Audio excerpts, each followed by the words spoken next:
오늘은 좀 특별하게 우리가 말씀 조금 길긴 하지만 우리가 좀 함께 일어나서 다 함께 일어나셔서 말씀을 좀 봉독하는 시간 갖도록 하겠습니다. 좀 자리에서 일어나 주시겠어요? 네, 우리 자리에 일어나셔서 우리 함께 저와 함께 말씀을 교독하도록 하겠습니다. 8장 1절부터 12절 말씀입니다.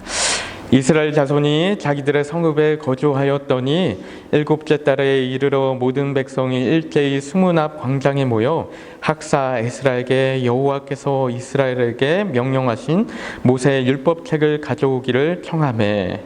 일곱째 달 초하루에 제사장 에스라가 율법책을 가지고 회중을 안고 남자나 여자나 알아들 만한 모든 사람 앞에 이르러 수문 앞 광장에서 새벽부터 정오까지 남자나 여자나 알아들을 만한 모든 사람 앞에서 읽음에 뭇 백성이 그 율법책에 귀를 기울였는데 그때 학사 에스라가 특별히 지은 나무 강단에 서고 그의 벽 오른쪽에 선 자는 가라디아와 스마와 마냐와 게르야와 힐리야와 아사랴와 그의 왼쪽에 선 자는 유다야와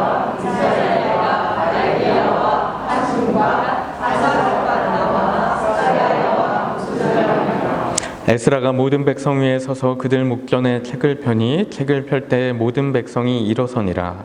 에스라가 위대하신 하나님 여호와를 송축하매 모든 백성이 손을 들고 아멘하고 응답하고 몸을 굽혀 얼굴을 땅에 대고 여호와께 경배하니라. 예수아와 바니와 세레바와 야민과 야굽과 사부대와 호디야와 미야세야와 그리다와 아사랴와 요사밧과 하난과 블라야와 레위 사람들은 백성이 제자리에 서 있는 동안 그들에게 율법을 깨닫게 하였는데 하나님의 율법책을 낭독하고 그 뜻을 해석하여 백성에게 그 낭독한 것을 다 깨닫게 하였으니 백성이 율법의 말씀을 듣고 다 우는지라. 총독 느헤미야와 제사장 겸 학사 에스라와 백성을 가르치는 레위 사람들이 모든 백성에게 이르기를 오늘은 너희 하나님 여호와의 성일이니 슬퍼하지 말며 울지 말라 하고 느헤미야가 또 그들에게 이르기를 너희는 가서 살찐 것을 먹고 단 것을 마시되 준비하지 못한 자에게는 나누어 주라. 이 날은 우리 주의 성일이니 의심하지 말라. 여호와로 인하여 기뻐하는 것이 너희의 힘이라 하고 레위 사람들도 모든 백성을 정숙하게 하여 이르기를 오늘은 성일이니 마땅히 조용하고 근심하지 말라 하니 모든 백성이 곧 가서 먹고 마시며 나누어 주고 크게 즐거워하니 이는 그들이 그 읽어 들려준 말을 밝히 알미라. 아멘. 자리에 앉으시면 되겠습니다. 여러분 오늘은 예배에 대한 8번째 설교입니다. 되게 오랜만에 이제 예배에 대한 주제로 돌아왔는데 말씀에 대한 이야기를 좀 나누려고 해요. 그래서 오늘 설교 제목이 말씀의 예전입니다. 그리고 이제 이 예배에 대한 설교는요, 다음 주일을 마지막으로 다음 주일은 축도에 대해서 함께 나눌 건데요. 그것으로 마무리하려고 합니다.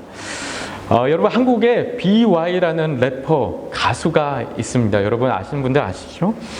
BY는 상당히 일반적으로도 상당히 유명한데요. 특히 자신의 노래 가사에 신앙적인 내용을 정말 많이 담아서 기독교계에서도 상당히 유명한 가수입니다. 여러분 BY가 지난 2017년에 이 시상식에서 수상소감으로 남긴 말이 되게 이제 화제가 되었습니다. 수상소감에서 이렇게 얘기했어요.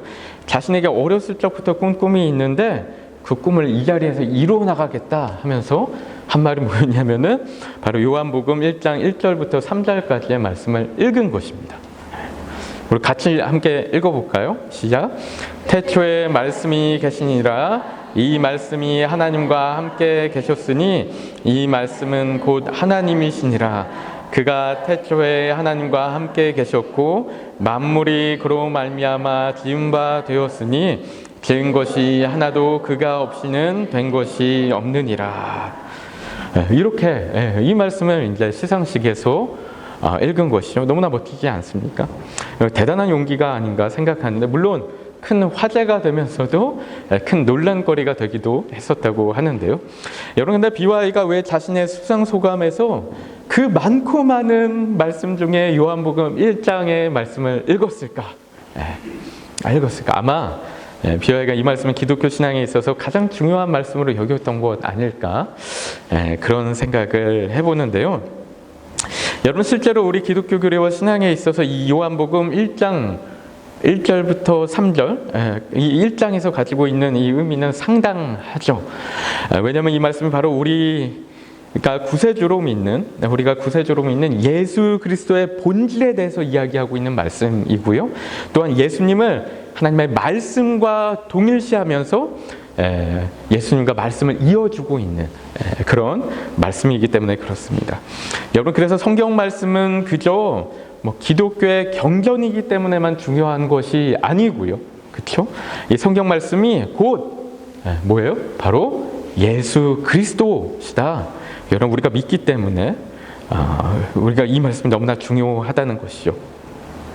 여러분, 그러니까 우리의 이러한 믿음 때문에 우리는 이 말씀을 너무나 중요하게 여기면서 말씀 읽고 묵상하고 통독하고 암송하고 또 설교도 듣고 공부하고 이런 시간들을 갖는 건데요. 여러분, 실로 이 개신교 예배에서의 말씀은 너무나도 중요한 요소 중에 하나입니다. 여러분, 그냥 중요하기만 한 것이 아니고 실은 가장 핵심적인 부분이라고 할 수 있죠. 여러분, 그래서 개신교 예배를 특정짓는 요소를 말씀과 성례전이라고 이야기합니다. 성례전은 성찬식과 세례 이야기하는 것이고요. 말씀은 성경 봉독과 설교를 이야기하는 것입니다. 여러분, 그래서 이 말씀과 성례전은 개신교 예배의 두 가지 기둥이다, 이런 이야기를 하거든요. 두 가지 기둥이에요. 여러분, 특히 개신교 예배가 지금은요, 좀 예전적인 모습보다는 좀 말씀 중심의 예배를 많이 지향하게 되었고요. 그 말씀 중심의 예배다, 그렇게 얘기를 하죠. 그리고 그 가장 핵심적인 이유 중 하나가 바로 이 요한복음 1장에 있지 않은가 생각을 하는데요. 여러분, 그런데 실은 여기에는 역사적인 이유도 있습니다. 그런데 이 이유에 대해서는 좀 후반부에 가서 또 함께 나누도록 하겠습니다. 여러분, 개신교 예배뿐만 아니라 우리가 전통적으로도 실은 이 기독교 예배에서 여러분, 기독교와 개신교를 구분해서 얘기를 하는 거예요. 그렇죠? 기독교 예배에서 말씀은 늘 언제나 중요한 위치 가운데 있었습니다. 여러분, 앞서 말씀드린 것처럼 말씀은 성경 봉독과 설교로 이렇게 나뉘는데요. 실은 이 성경을 봉독하는 시간부터가 참 중요한 시간이었어요. 여러분, 제가 이 최주우 목사님의 예배란 무엇인가라는 책을 보니까 이런 내용들이 나옵니다.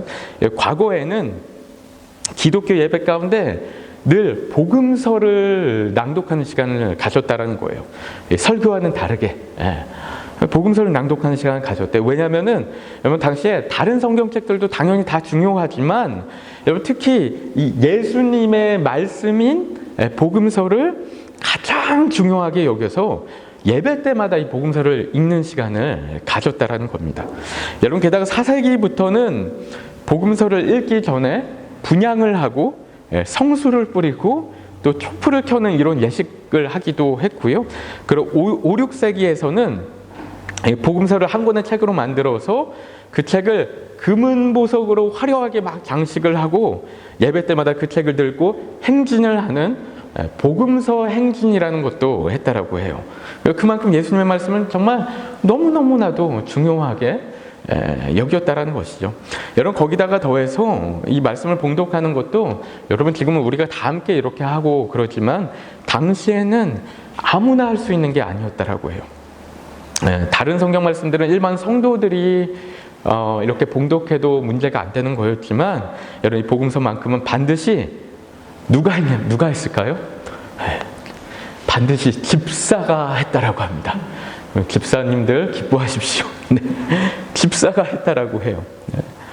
여러분, 그런데 실은 이 시대의 집사는 실은 지금의 집사와는 또 차이가 조금 있기는 합니다. 동일한 직분은 맞지만 여러분, 지금의 집사 직분은 당시에 비해서 상대적으로 좀 쉽게 주어지는 어떤 부분들이 있는 것이죠. 당시에는요, 집사 직분이 이 영적 직무를 담당하는 아주 특별한 직분이라고 믿었고요. 그렇기 때문에 말씀과 성찬에서도 늘 너무나 중요한 역할들을 감당하는 그런 직분이었다라고 해요. 여러분, 그리고 그뿐만 아니라 이 성경 봉독을 할 때 그냥 그날 와서 책을 펴고 그냥 읽는 것이 아니고 미리 찾아보고 묵상하고 기도하고 또 여러 번 연습한 후에 그러고 나서 예배 때 나와서 성경 봉독을 했다는 것입니다. 이런 식으로 하는 이유가 있었는데요. 왜냐하면 성경 봉독하는 거가, 성경을 읽는 게 그 자체만으로도 실은 그것이 하나님의 말씀을 대언하는 거다라고 믿은 거예요. 그랬기 때문에 대언자라고 믿은 거예요. 그러니까 설교와 동일한 무게를 갖는다라고 생각한 거예요. 여러분, 여기서 대언이라는 말 말고 예언이라는 말도 씁니다. 하나님 말씀을 예언한다고 믿었어요. 여기에서 예언은 물론 미래의 일을 예언하는 그 예언이 아니고 이 예금이란 단어에서 사용되는 맡길 예자를 사용해서 하나님의 말씀을 맡은 자들로서, 그렇죠? 하나님의 말씀을 위탁받은 자들로서 하나님의 말씀을 대신해서 전하는 대리자의 역할이다, 이렇게 생각했다는 것이죠. 이 정도로 하나님의 말씀을, 그리고 말씀을 봉독하는 것을 너무나 중요하게 여긴 것인데요. 여러분, 지금의 우리의 모습을 돌아보면 어떻습니까? 여러분, 우리가 정말 이 정도로 하나님의 말씀을 귀하게 여기고 있는가? 생각하는 거예요. 그렇죠? 우리가 예배 때 하나님의 말씀을 이렇게 경외하는 모습으로 읽고 있나? 솔직히 저도 이렇게 돌아보게 돼요. 그런가? 물론 지금의 시대와는 차이가 있죠. 그렇죠? 시대적으로나 상황적으로 볼 때 우리가 지금도 꼭 동일하게 해야 하는 것은 아니에요. 누구나 봉독할 수 있는 것이고, 그리고 꼭 말씀을 갖고 행진해야 되는 것도 아니죠. 그렇죠? 해도 나쁘지는 않을 것 같기도 해요.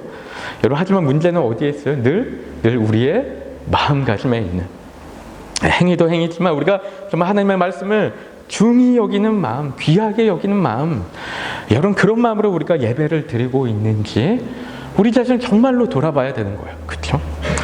여러분, 그래서 실은 지금도 교회마다 어떤 교회들은 이 성경 봉독을 할 때 꼭 모든 성도가 다 일어나서 말씀을 봉독하는. 여러분, 그래서 제가 오늘만큼 한번 함께 일어나서 성경 봉독을 해보자 생각한 건데요. 다 함께 일어나서 하나님의 말씀에 대한 존경심과 경외심을 드러내는 어떤 그런 부분들이 있는 것이죠. 여러분, 그런데 이러한 전통이 실은 우리가 오늘 본문으로 읽은 이 느헤미야 8장 말씀에서 유래한 것입니다. 내용 보면요, 여러분, 이때가 성벽 재건 공사를 다 마친 후였어요. 우리가 이 느헤미야 말씀 함께 봤었죠. 여러분, 근데 당시 학자였던 에스라가 온 백성들을 다 모아놓고 율법책을 읽어줍니다. 이제 이게 성벽 재건뿐만 아니고 영적인 재건 또한 하고 있는 것이죠. 그래서 하드웨어가 완성되니까 소프트웨어를 회복시켜 나가는데요. 여러분, 그런데 그때 에스라가 성경책을 딱 펴니까 거기 모인 모든 백성들이 다 일제히 일어나서 하나님의 말씀을 들었다는 거예요. 이 말씀이 8장 5절과 6절에 있는데요. 우리가 다시 한번 함께 읽어보겠습니다. 시작.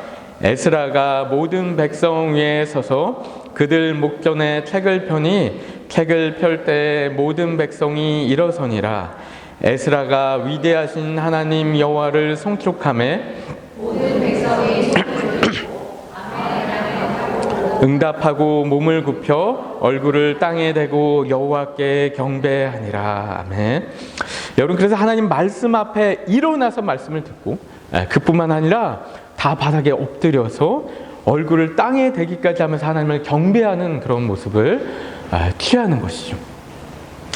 여러분, 그런데 참 놀라운 사실은 이들이 여러분 당시에 그냥 잠깐 몇 분 서 있던 게 아니에요. 말씀 보니까 3절 말씀 보니까요, 그 일이 새벽부터 정오까지 진행이 되었다라고 해요. 해 뜰 때부터 해가 중천에 이르기까지 그랬다라는 거예요. 그렇죠? 여러분, 우리는 말씀에 대한 이만큼의 경외감이 있는가? 우리는 정말 이만큼 하나님의 말씀을 소중히 여기는가 생각하는 거예요. 여러분, 느헤미야 8장 9절에 가면요, 이 백성들이 하나님의 말씀을 듣고 다 울었다라는 얘기도 있어요. 물론 당시 상황 때문에 그런 부분들도 많이 있죠. 그 가운데 하나님의 말씀을 중요시 여기는 마음이 어떤가 한번 생각해 보는 거예요. 그렇죠? 여러분, 제가 지난 주일에 참 너무 이렇게 좋았던 부분들이, 우리 심은정 성도님이 갑자기 말씀드려서 죄송한데 수료소감 나누면서 자신의 돈으로 성경책을 처음으로 구입했다는 말씀을 하셨어요. 그리고 참 좋아하시는 이 모습을 보였는데요. 너무 행복해 하셨어요. 내 돈으로 내 성경책을 구입하고 싶었다, 이렇게 말씀하시는 게 하나님의 말씀에 대한 애정이 막 느껴지는, 그렇죠? 얼마나 감사합니다. 그런 게. 제가 이 성경책을 구입했을 때 같은 자리에 있었는데 얼마나 기뻐하셨는지 모릅니다. 그렇죠? 여러분, 제가 저희 교회에 온 지 얼마 안 돼서 드린 말씀이요, 적어도 우리가 예배 때만큼은 우리가 성경책을 좀 가지고 다니자, 그런 말씀 드렸어요. 예배 때만큼은 꼭 갖고 다니자. 여기 주보에도 그렇게 기록해 놨어요. 우리가 주일 예배 때는 성경책을 가지고 옵니다. 하나님의 말씀을 우리가요 꼭 편하게 본다고만 좋은 것이 아닙니다. 그렇죠? 여러분, 우리 기억이 어때요? 우리 기억이 힘들게 경험했던 게 더 기억에 남습니다. 그렇죠? 편하게 본다고? 저도 그래요. 저도 예배 때 뭐 스마트폰으로 볼 때도 있고 그렇긴 한데, 화면으로 볼 때도 있긴 한데, 그래도 우리가 말씀을 좀 갖고 다니면서, 성경책 갖고 다니면서 말씀을 내 성경책으로 하나님의 말씀을 이렇게 보는 훈련들을 해나가는 것들이 얼마나 중요한가 생각하는 것입니다. 하나님을 경외하는 모습이라는 것이죠. 여러분, 본문으로 돌아와서, 그런데 여러분, 에스라는 말씀을 그냥 봉독하기만 한 것이 아니었어요. 그렇죠? 우리 8장 8절 말씀 함께 읽어보겠습니다. 시작. 하나님의 율법책을 낭독하고 그 뜻을 해석하여 백성에게 그 낭독하는 것을 다 깨닫게 하니. 말씀을 봉독하고 또 그 뜻을 해석해 주면서 백성들이 그 말씀의 의미를 깨달을 수 있게 해주었다는 거예요. 여러분, 그러고 나니까 백성들이 다 울었다라고 이야기를 한 거거든요. 여러분, 오늘 본문 말씀에서 이 부분이 참 중요한 것 같다라는 그런 생각을 좀 하게 되었어요. 여러분, 우리가 말씀을 읽는 것만으로 마치면 안 된다라는 거예요. 우리가 말씀을 읽는 것조차도 너무너무나도 귀중한 그런 시간이지만, 우리는 그것보다 더 나아가서 말씀의 의미를 알아가기 위해서 노력해야 된다라는 거예요. 그렇죠? 호세아서 6장 3절 말씀 우리가 함께 읽어보겠습니다. 시작. 그러므로 우리가 여호와를 알자, 힘써 여호와를 알자. 그의 나타내심은 새벽빛같이 어김없나니 비와 같이 땅을 적시는 늦은 비와 같이 우리에게 임하시리라 하니라. 우리 6장 6절 말씀도 함께 읽을까요? 시작. 나는 인애를 원하고 제사를 원하지 아니하며 번제보다 하나님을 아는 것을 원하노라. 아멘.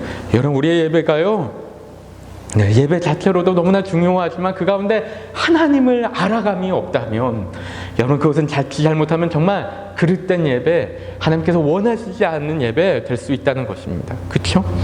여러분, 그게 중세시대의 교회의 문제였어요. 이 부분도 뒤에 가서 더 나눌 건데요, 그랬던 것이죠. 그렇죠? 네, 감사합니다. 네, 감사합니다. 네. 여기서 제가 잠시 물 좀 마시고.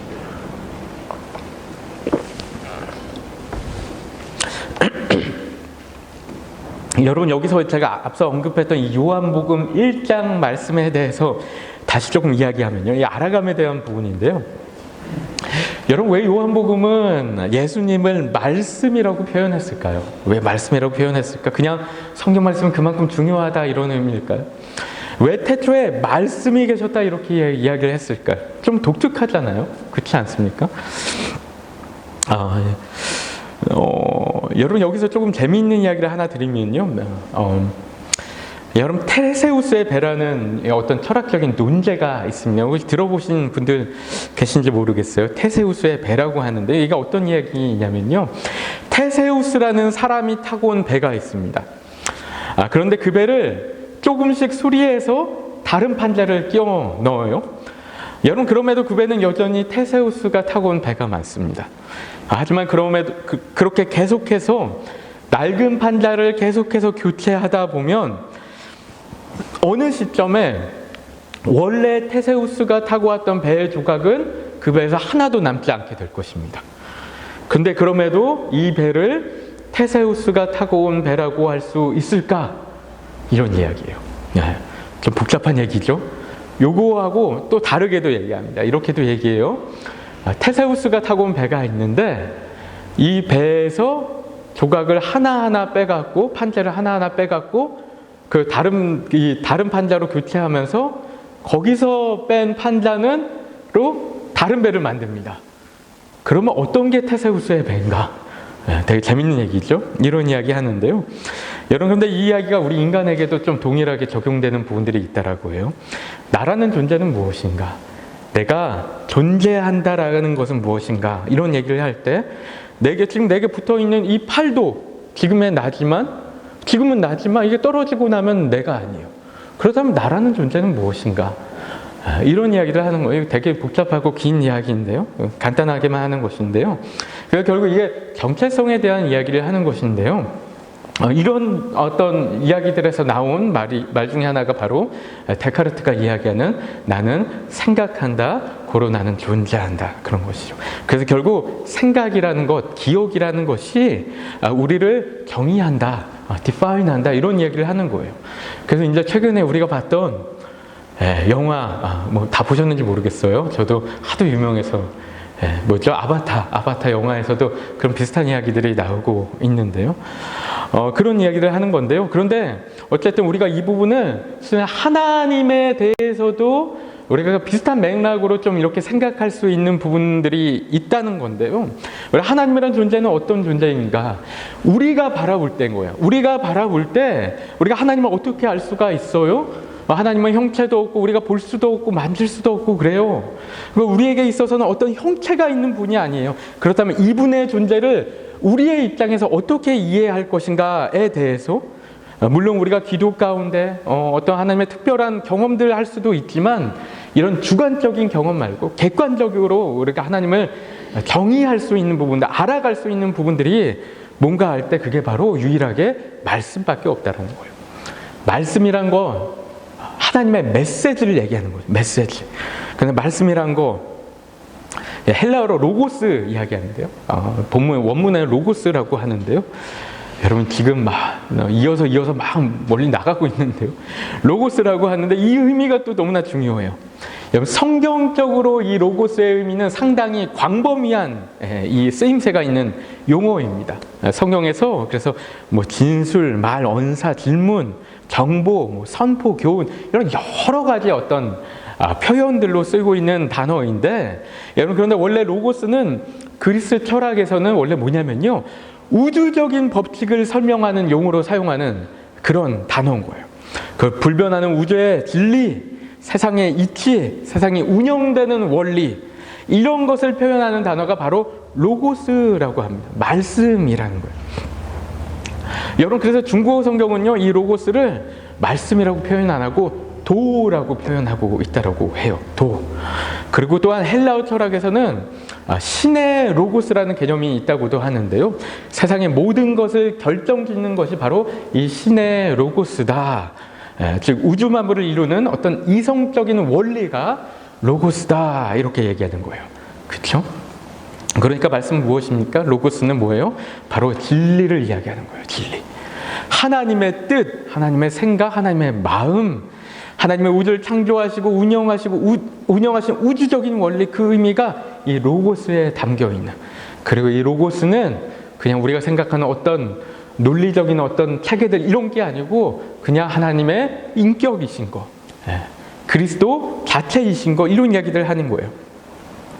여러분 그러니까 우리가 인간적인 차원에서 하나님을 어떻게 알아갈 수 있냐면 오로지 이 로고스라는 하나님의 뜻을 깨달아 나가면 하나님을 알아나가는 거예요. 진리라는 게 그런 거잖아요. 진리는 깨달아 나가는 거예요. 그렇죠? 우리 하나님의 뜻은 우리가 발견해 나가야 하는 거예요. 우리가 이 예배가 하나님과의 교제라고 믿는다면 우리는 당연히 하나님의 말씀을 그냥 듣는 것이 아닌, 그렇죠?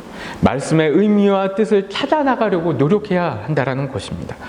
여러분, 그러니까 느헤미야도 그 뜻을 해석해서 백성들에게 설명해 주고 있는 거예요. 이게 너무너무나 중요한 거예요. 그러니까 우리의 이 개신교 예배 시간에도 바로 설교 시간이 중요하게 있다라는 것입니다. 그래서 실은 제가 올해는 제가 이 마태복음이나 마가복음 중 좀 하나를 택해서 강해하려고 좀 계획하는 부분들이 있는데요. 여러분, 성경 강해가 너무너무나 중요합니다. 말씀이 하나님 자체인데 그 말씀을 알아가는 게 얼마나 중요해요. 그렇죠? 우리 말씀을 제대로 깨달아 나가는, 말씀에 대한 열심을 갖고 해나가는 부분들이 너무나 중요하다는 것이죠. 여러분, 기독교 역사 가운데 하나님의 말씀을 알아가는 것을 무시했기 때문에 생겼던 문제들이 너무나 많았습니다. 우리 기독교 예배가 이 부분을 가장 크게 잃어버렸던 시절, 여러분 언제였죠? 바로 중세시대. 중세시대에는 교회에서 여러분 일반 사람들이 알아듣지도 못하는 라틴어로만 예배가 진행되던 시절이 있었어요. 라틴어로 예배 사회를 보고 라틴어로 성경책을 읽고 라틴어로 강의를 하고 그런 시간이 있었어요. 더더욱이 황당한 것은 때로는 라틴어를 이 예배를 집례하는 사제들조차도 그 뜻은 모르고 읽을 줄만 알아서 앵무새처럼 이렇게 흉내내는 일도 때로는 비일비재했다라고 합니다. 그런데 참 아이러니한 것은 뭐냐면요, 당시에 교회에서 사용하던 라틴어 성경의 이름이 뭐였냐면은 바로 불가타라는 성경이었는데요. 여러분, 근데 이 불가타의 뜻이 너무나 역설적이게도 어떤 뜻이었냐면은 바로 서민이라는 뜻이었던 거예요. 여러분, 왜냐하면 이 불가타 성경은 처음에는 서민들을 위해서 만든 성경, 그래서 대중판 성경이었다라는 것이죠. 그런데 이후에 이 불가타 성경이 로마 제국의 인정을 받으면서 시간이 흐르면서 나중에는 오히려 그 번역 자체가 성역이 되어버린 그런 부분이 있는 것이죠. 여러분, 최주문 목사님이 책에서 이렇게 말씀하세요. 그 후로 약 700년간 라틴어 성경은 누구도 침범할 수 없는 하나님의 비밀스러운 성역으로 옮겨져 라틴어를 모르는 시민들은 무슨 말인지 모르고 가르치는 대로 그저 순종해야만 했다, 이렇게 얘기합니다.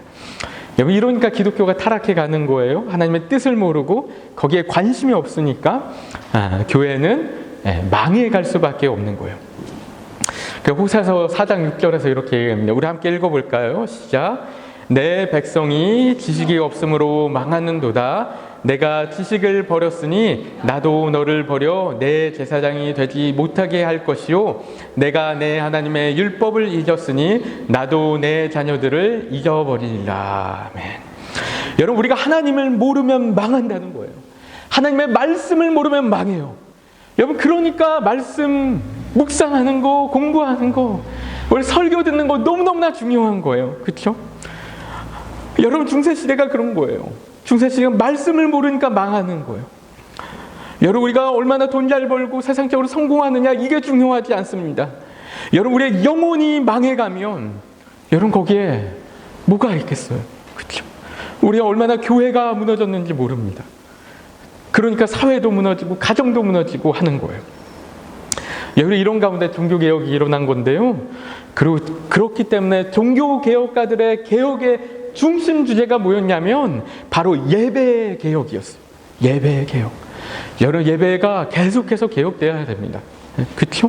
여러분, 그러니까 우리도 예배 순서 바꿔보려고 노력하는 거예요. 우리가 정말 하나님을 알아갈 수 있는 예배 만들어 가려고 노력하는 거예요. 그렇죠? 여러분, 그리고 이 종교개혁 시대의 개혁의 중심 모토는 뭐였냐면 바로 이해를 추구하는 예배였다는 거예요. 이해를 추구하는 예배. 여러분, 그래서 이것 때문에 마르틴 루터는 설교를 예배의 중심으로 가지고 들어왔어요. 설명이 필요하다는 거예요. 그렇죠? 그 이전에 성도들이 예배를 드려도 하나도 이해할 수 없고요. 그러니까 참여도 할 수가 없는 그런 예배였어요. 여러분, 이해가 없으니까 성도들의 신앙생활이 어떻게 됩니까? 참 미신적으로 흘러가는 거예요. 말씀 중심이 아니고 미신적인 신앙생활을 한다는 거예요. 여러분, 지금도 말씀이 잘못 선포돼서 여러분 그런 경우가 너무나 많습니다. 하나님을 믿는 게 아니고 꼭 미신을 믿는 것처럼, 산신을 믿는 것처럼 그렇게 신앙생활하는 경우가 허다합니다. 그렇죠? 여러분, 스위스의 종교개혁가인 이 울리 튜빙글리라고 있는데요. 이 튜빙글리는 루터보다 더 나아갔어요. 이 튜빙글리가 이제 종교개혁의 그 대표적인 세 명의 인물 중에 한 명인데요. 이 튜빙글리는 상당히 급진적인 예배 개혁을 얘기하는데요. 여러분, 이렇게 얘기해요. 수많은 예전들로 인해서 오히려 신앙이 혼동된다라고 이제 혼동을 초래한다라고 막 주장을 한 거예요. 그래서 가능하면 최대한 적은 수의 성례전을 해야 된다. 그래서 성찬식을 1년에 한 4번만 하자. 이렇게 주장을 하기도 했는데요. 여러분, 그래서 성공회나 루터교회나 이런 교회들을 제외하고는 그 외 많은 개혁교회들이 여기에 영향을 받아서 이런 어떤 말씀 중심의 그런 예배의 모습으로 이렇게 왔다고 하는데요. 그래서 오히려 요즘에는 교회 예전적인 모습들을 좀 많이 회복하자, 이런 움직임도 있다라고 하죠. 여러분, 이런 이야기들을 생각할 때 이렇게 예전적인 예배의 모습이 살아있는 교회들도 또 어느 정도 이제 필요하지 않을까. 교회마다 지금은 다 다른 모습 나가는데요. 그런 부분들을 생각하는데요. 어쨌든 중요한 것이 무엇이냐면 우리가 예배 가운데 말씀을 알아가는 것들 너무너무나 중요하다는, 그러니까 실은 여러분, 예배 가운데 설교 시간이 또한 신앙적인 교육 시간이 되는 것이고 성경 공부 시간이 되는 것이고요. 그러니까 여러분이 설교를 통해서 말씀을 공부하면서 하나님을 알아가는 시간 되어야 되는 거예요. 여러분, 제가 예전에 어떤 작은 교회에 방문했는데요. 작은 교회였지만 너무나 도전적이었던 것이 어땠냐면 그 교회 온 성도님들이 설교 시간에 다 설교 노트 막 적고 있는 거예요. 설교 노트 막 열심히 적고 있어요. 목사님이 시키셨어요? 물어봤더니 아니래요. 그렇게 말씀에 대한 열심히 있는 분들이 많이 모여 있는 것이죠. 그렇죠? 여러분, 우리 교회도요, 다 뭐 이렇게 설교 노트를 쓰신 분들이 좀 있습니다. 네, 뭐 안 쓰신다고 뭐라고 하는 건 아니지만. 또 여러분, 제가 설교가 너무 좋아서 그렇게 하는 거면 좋겠지만 꼭 그런 것은 아니고 하나님 말씀에 대한 열심이 있는 거예요. 열심히, 하나님에 대한 열심이 있는 거예요. 그러니까 신앙이 자라가는 것입니다. 그렇죠? 하나님과 가까워지는 것입니다. 여러분, 설교가 좋고 안 좋고를 떠나서, 설교자가 얼마나 달변가인가 아닌가를 떠나서 그 말씀 가운데 하나님의 음성을 듣기 위해서 노력하는 거예요. 잘 안 들리면 그것을 찾아내서라도 들으려고 노력해야 돼요. 여러분, 그게 설교를 듣는 자의 바람직한 자세인 거예요. 마땅한 자세예요. 여러분, 저도 그렇게 했을 때가 있습니다. 때로는 저도 들리지 않는 설교들이 있어요. 있습니다. 그러면 노력하는 거예요. 성경책 계속 찾아보면서 적어가면서 노력하는 것입니다. 그렇죠? 그러다 보면 하나님의 음성을 듣게 되고 진리를 깨닫게 되고 그럴 때가 있다는 것이죠. 여러분, 설교를 듣는 자세에서도 우리는 적극적인 경청의 자세가 있어야 하는 것이죠. 여러분, 우리가 그냥 일반 강의를 듣는 것이라면 다를 수도 있겠지만 우리가 하나님의 말씀을 듣는 것이라면 그냥 가만히 앉아서 설교자가 알아서 떠먹여 주기만 기다리면 안 되는 거예요.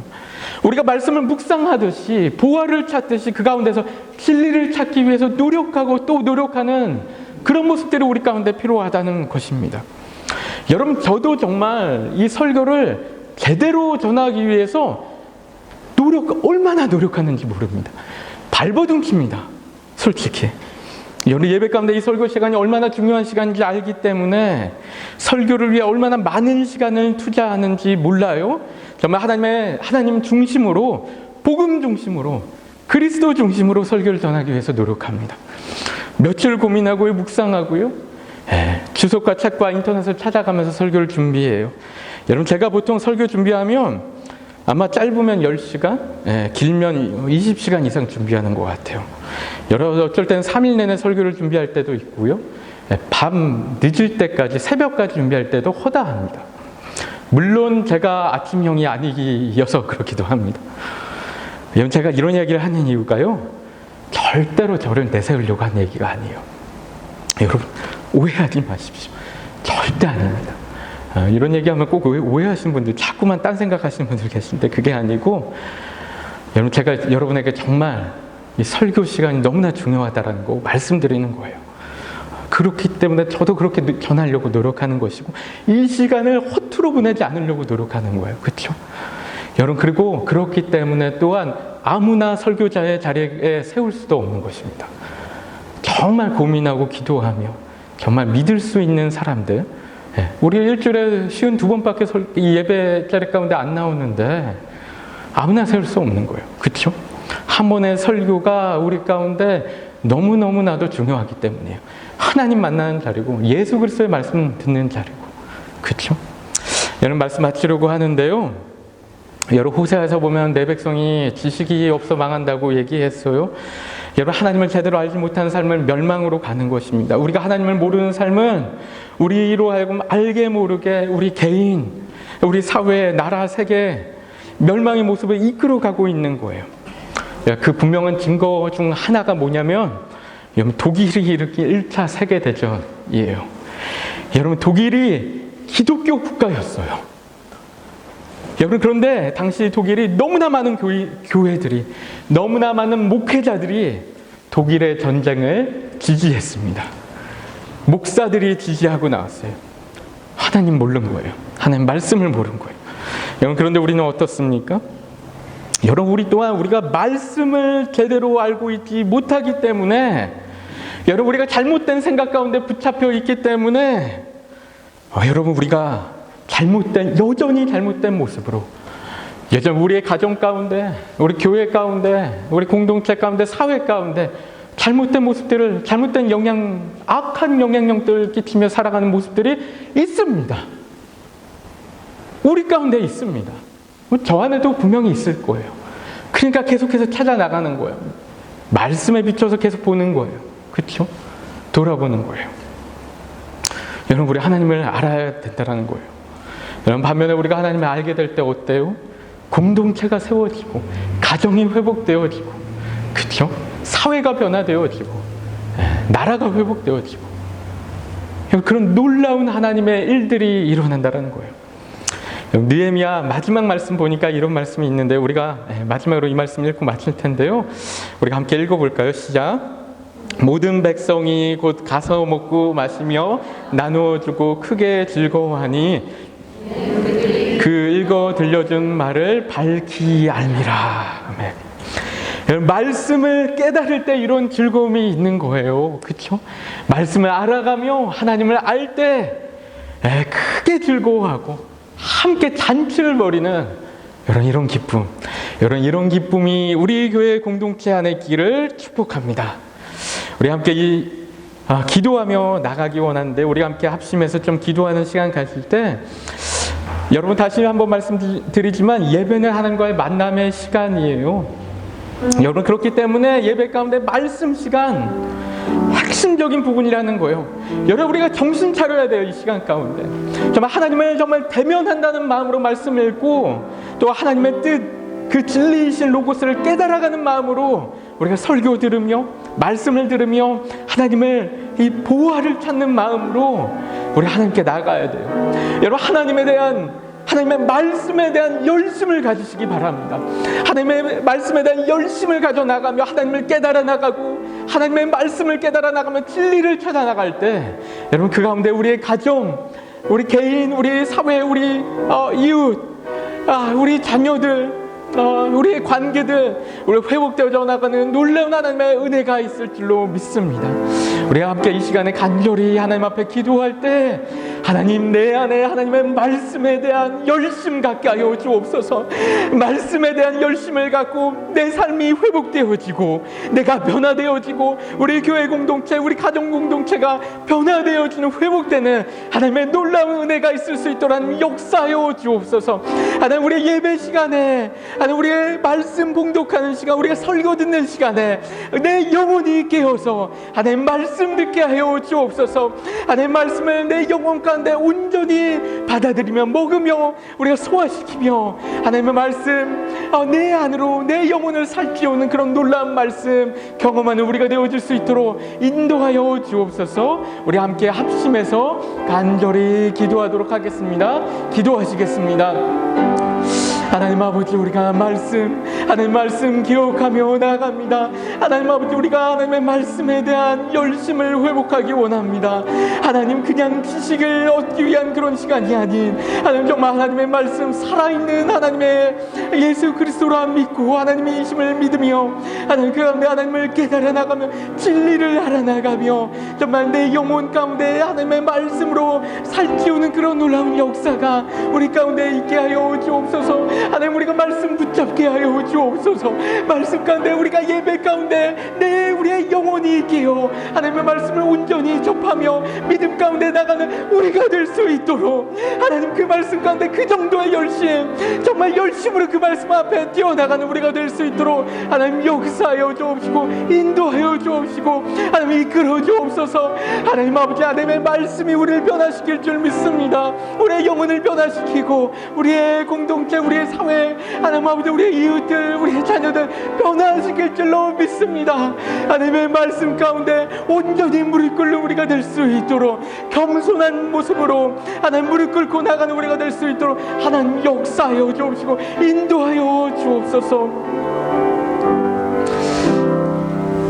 하나님 아버지, 하나님께서 우리에게 이 하나님의 말씀을 주신 것이 얼마나 감사한 일입니까? 하나님 아버지, 하나님의 말씀을 우리에게 주어졌다는 것이 얼마나 영광스럽고 얼마나 놀라운 은혜인지 모릅니다. 하나님, 우리가 그 은혜를 기억하며 하나님 말씀에 생명이 있음을 기억하며 하나님, 우리가 정말 겸손한 모습으로 하나님 말씀 앞에 무릎 꿇고 나가는 우리가 될 수 있도록 인도하여 주옵소서. 하나님 아버지, 우리가 하나님의 말씀 함부로 생각하지 않게 하여 주옵소서.